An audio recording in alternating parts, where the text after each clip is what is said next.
Hello everyone, my name is Nick, and welcome to Jumpdate. This is going to be a show where I talk about recent events in the manga anthology magazine Weekly Shonen Jump. I currently read a lot of the series that run in Jump and discuss them chapter by chapter with my friend Rolo T on our podcast Weekly Manga Recap.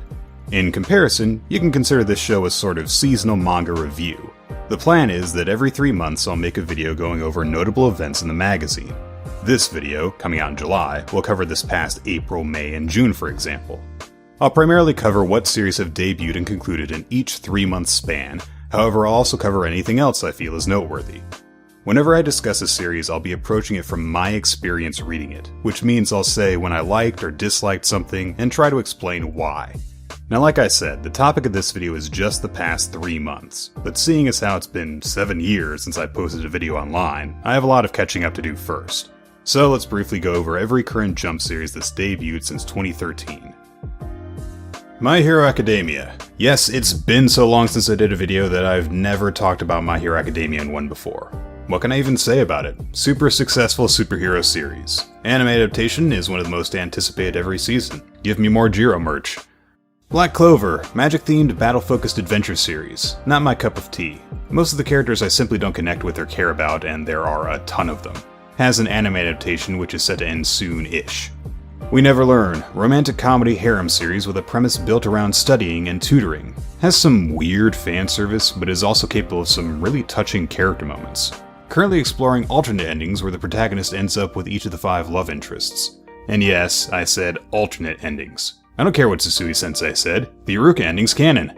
Dr. Stone, adventure series set thousands of years into the future after a mysterious incident petrified the entire human population of Earth. The main characters must use science to rebuild society from scratch. One of the best ongoing series in Jump for crafting effective moments. Has a really well done anime adaptation.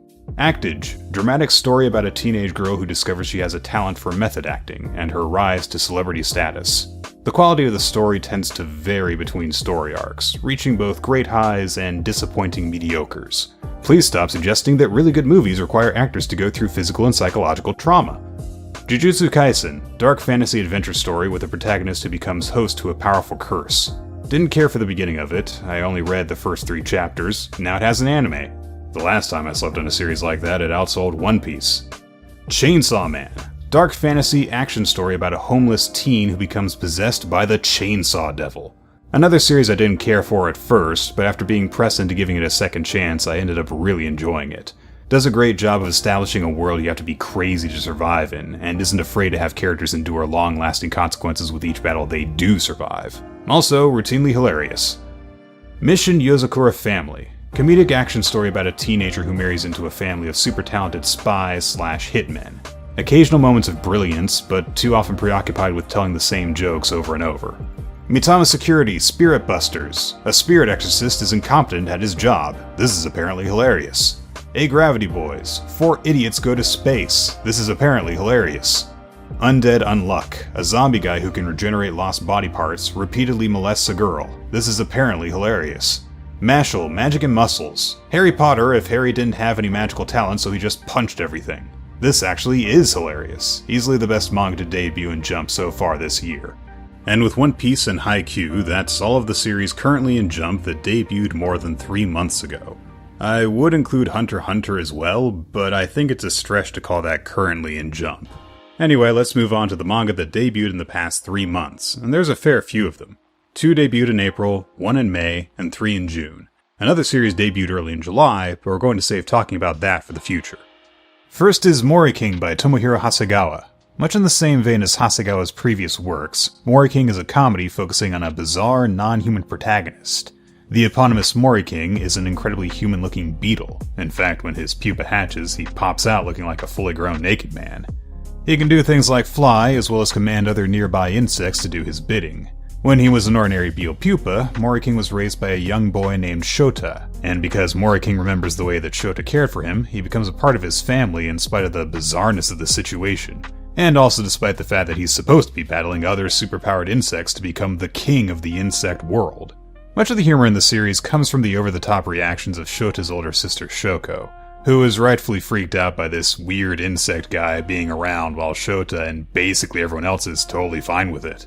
Occasionally there was a joke in the series that got a good chuckle out of me, but with how the gags come at such a rapid, consistent pace, it was a pretty low laugh-to-joke ratio. It's a fairly unremarkable series, full of straightforward, inoffensive jokes that just didn't land with me for the most part. Moving on from a series that prompted my indifference to one that causes sheer unbridled hatred, 2 weeks after Moriking's debut came Bone Collection by Jun Kirarazaka. Set in a world where humans are regularly beset by yokai invasions, which are opposed by exorcists, Bone Collection centers on Kazami Jinai, a young exorcist with almost zero talent. Kazami's one saving grace is his ability to use the Forbidden Yokai spell, which enables him to borrow a yokai's power and wield it as a weapon. Kazami meets a powerful yokai by the name of Pyra, who has the form of an attractive young woman and who wishes to become fully human. Pyra recruits Kazami into helping her to achieve this goal by using the yokai spell to drain the yokai power from her body, one bone at a time. I hate this manga. It's just absolutely dead set on making every single one of its characters as unlikable as possible. Kazami's a little pervert, Pyra's a jerk who lords over people, Kazami's brother is a pervert and a jerk who lords over people, and Kazami's friend Rino only ever shows up to be jealous of any girl getting close to him, and be kidnapped, which happens like every other chapter, despite the fact that she's supposedly a talented exorcist. The artwork is also weird and often revolting, particularly when it comes to faces. Occasionally there are bright spots focusing on Kazami's belief in treating people kindly regardless of whether they're human or yokai, but to be brutally honest, Bone Collection is mediocre at its absolute best, and more often revels in being gross and stupid. And of course, now that I've proclaimed how much I hate it, the manga will probably run for at least a full year, because that's karma for you. Then there's Kenji Ichima and Sunihiro Date's Time Paradox Ghostwriter, which has to be the most straight-to-video sci-fi movie title I've ever heard.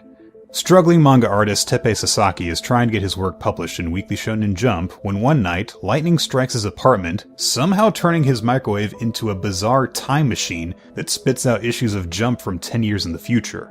After the first such issue seemingly vanishes, Teppei rationalizes this as the concept of the manga having come to him in a dream, and he ends up submitting a recreation of one of the series from the future, White Knight, to run in present-day Jump. When he realizes that he didn't actually imagine the whole lightning microwave time machine thing, Teppei is distraught that he has inadvertently stolen from the manga's future artist, but ultimately he decides that now that the damage has been done, it's up to him to continue to bring White Knight into the world. Complicating things further, the present version of White Knight's original creator, Itsuki Aino, had already conceived of the series before Teppei discovered it, and she travels to Tokyo to confront him. Ghostwriter is kind of a frustrating series, because it verges on the edge of being great. It deals with topics that aren't common to Shonen Jump manga, as its bizarre premise gives it some unorthodox ways to address issues that plague everyone, but in particular artists and creators. Self-doubt, perfectionism, and obviously enough, imposter syndrome. Its main weakness is that the writing tends to be a bit too sympathetic to Teppei, giving him excuses for the choices he makes, which are usually the most immoral ones. The way he justifies his actions to himself, he sometimes comes off as a deluded narcissist, and that would be okay if it was the point, but I don't get the impression that it is, so it doesn't work in the manga's favor. Still, the artwork is great, and the series tackles its subject matter with an imaginative approach. I give it a mild recommendation, pending on the direction its story takes in the near future. Hey guys, slightly more recent past Nick here with a bit of an update. I recorded this whole section before Chapter 7 of Time Paradox Ghostwriter had come out, and man did I completely underestimate the levels of time travel wackiness that were going to be involved in this series.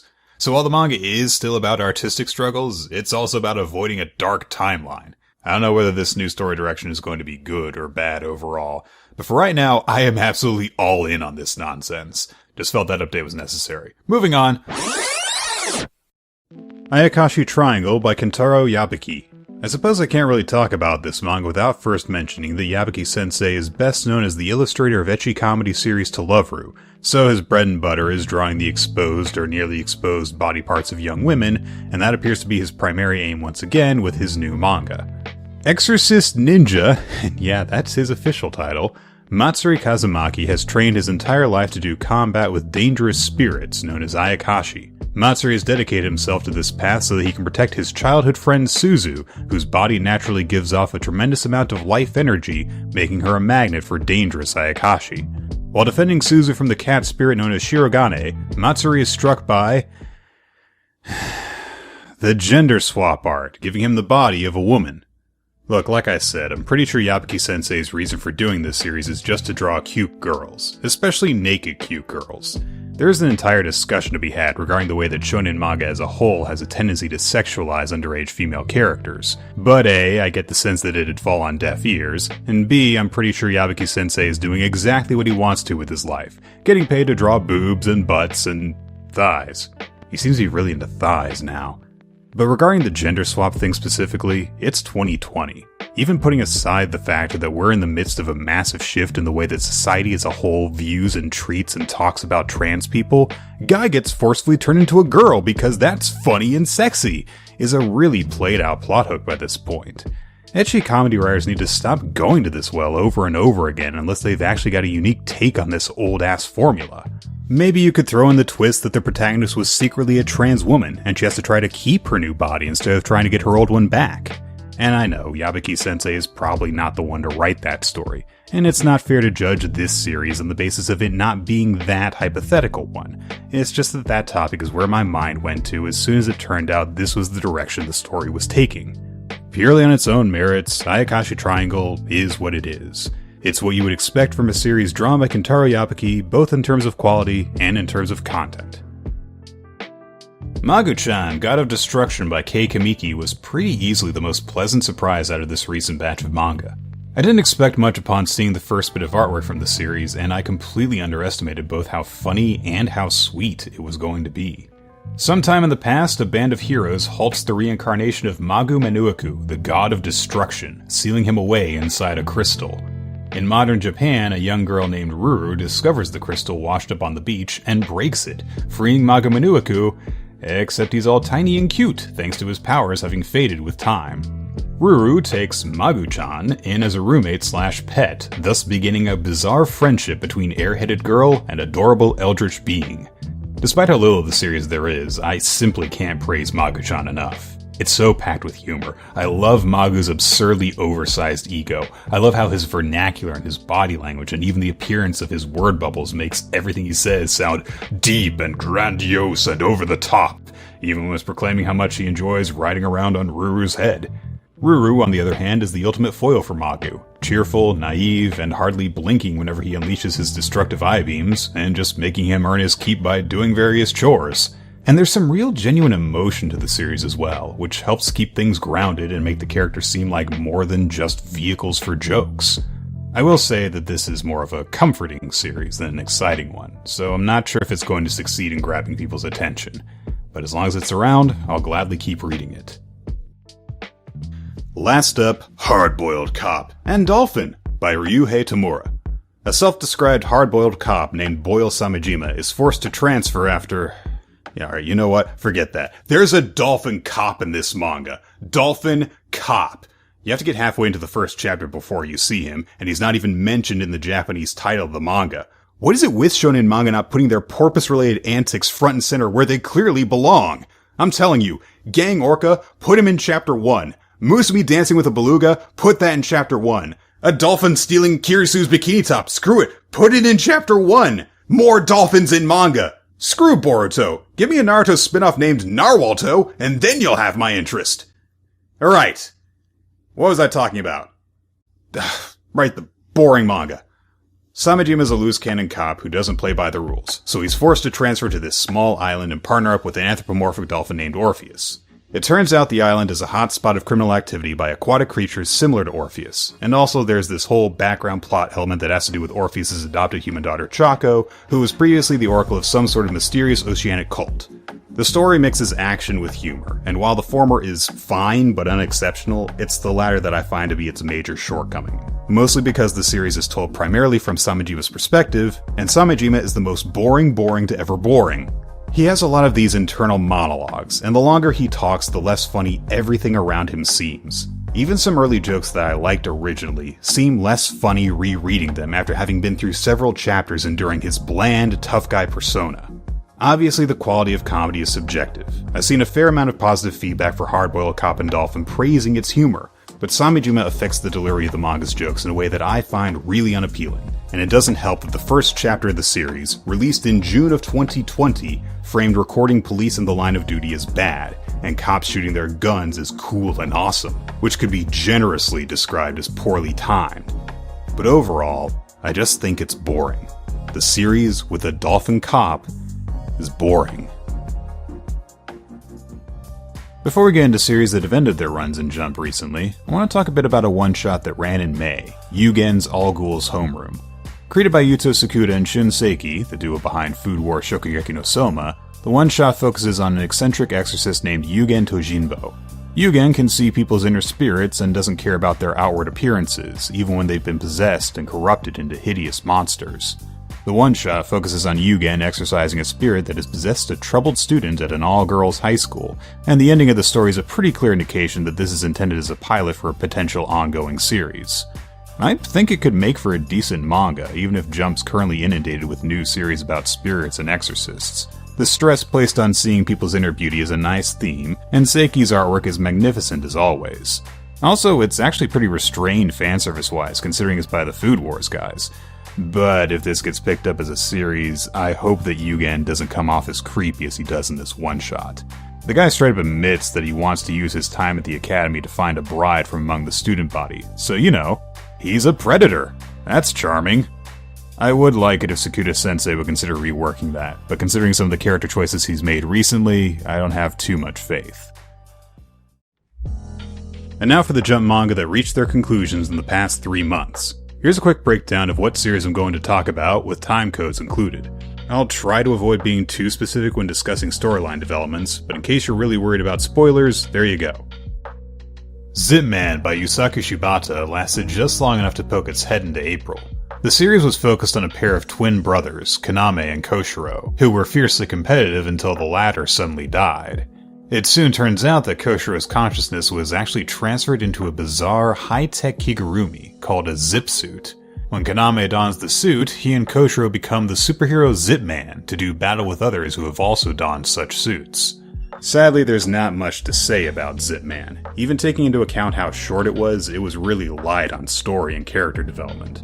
The fight sequences were always at least decent, and honestly that was enough to get me really into the series at first. But the fights just kept coming one after another, while the manga did little to build up its characters or get them to connect with the audience before just jumping right into the action. I recall one early chapter featuring zero action and just being about Kaname trying to become friends with a girl at his school. It was one of the standout chapters of the series, and I wish there had been a little more of that and a little less fighting endless waves of nameless bad guys. Shibata is a very talented artist. I just hope that he'll soon come up with a story strong enough to properly showcase that skill. Guardian of the Witch by Asahi Sakano was another short-lived series at just 19 chapters. Set in a medieval fantasy world where human kingdoms are regularly assaulted by armies of monsters known as evils, humanity depends on the protection of witches, young women who have been injected with the power of evils. However, each witch has an expiration date, as the seed of evil within her will eventually grow to the point that it fully corrupts her into a destructive monster. The witch Manasva seems to be on the verge of becoming corrupted, and so her bodyguard Fafnir is ordered to assassinate her. But Fafnir refuses, instead vowing to help Manasva find a cure for herself and all other witches. Guardian of the Witch is one of those series that gets cancelled early on that isn't really bad in any way, it just doesn't have anything special that would have merited keeping it around. I remember thinking Fafnir was an admirable enough lead, I liked how he fought while dual-wielding his sword in its scabbard, and I liked how he and Manasva were able to work together even though they didn't usually get along. But other than that, the manga was pretty unexceptional on all fronts. Except when they started flying around like this. That was weird. So while I wouldn't say the series was bad, I don't feel very strongly about its early cancellation. Demon Slayer Kimetsu no Yaiba by Koyoharu Gotoge became a massive breakout success last year after the premiere of its highly acclaimed anime adaptation. Demon Slayer's surge in popularity in the past year is absolutely unprecedented. Since February of 2019, its physical volume sales have...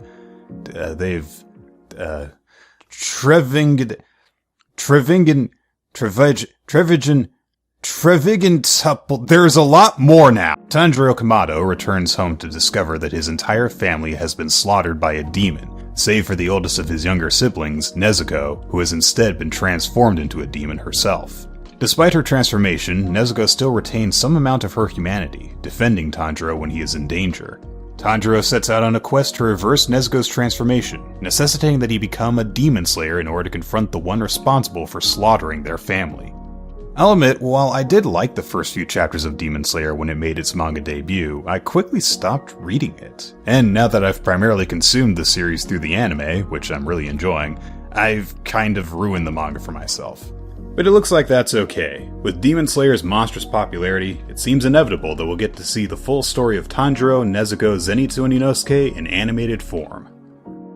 Now, I'll admit right off the bat that I have very little to say regarding Yuuna and the Haunted Hot Springs by Tadahiro Miura.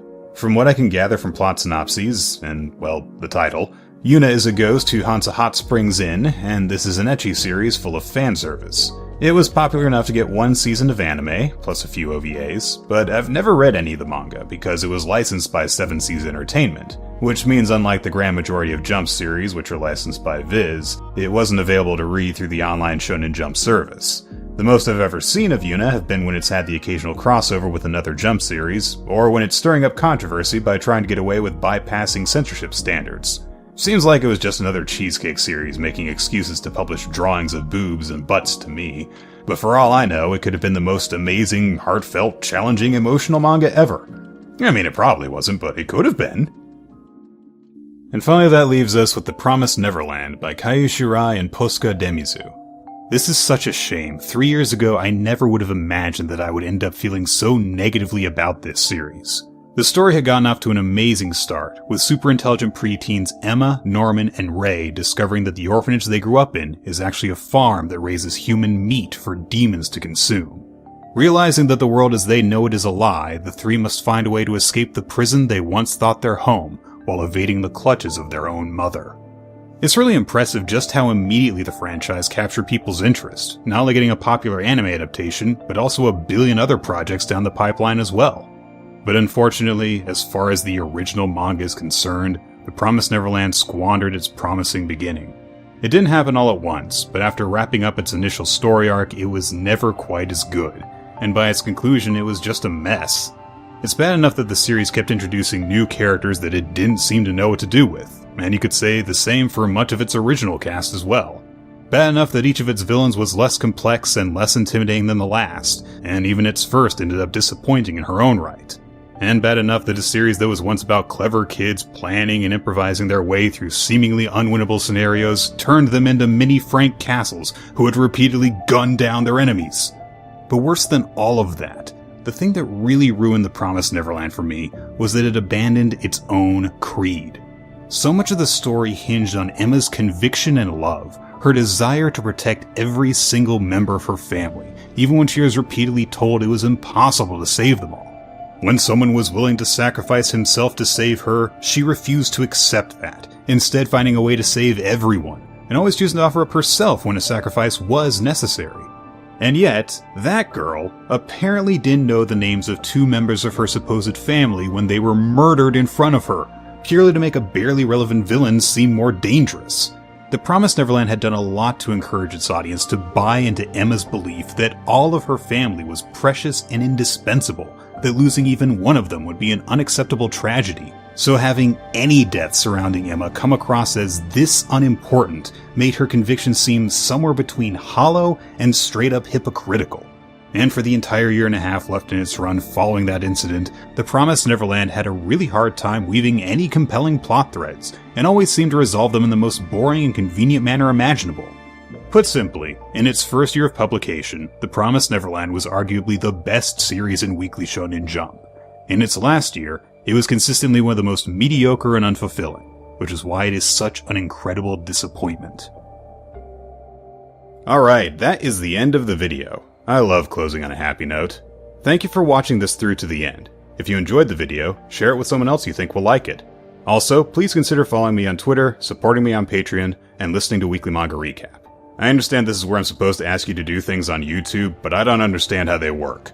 Until next time, goodbye and good night.